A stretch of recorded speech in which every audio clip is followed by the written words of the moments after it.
Alright guys, so I know videos usually help to diagnose these type of things. Quad wouldn't turn over. The starter was just spinning non-stop. So I opened up the side case here. It's a magneto. I mean, everything looks good on that. That's the inside. I mean, it's pretty scored up all around here. The bearing spinning, I can't spin it the other way. Only one way.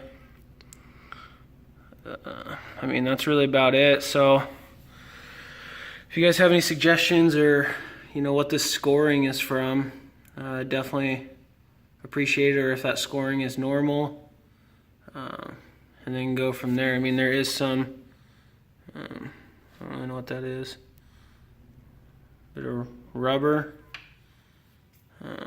There's some metal in there too. So yeah, if you guys could just let me know, I appreciate it. Thank you.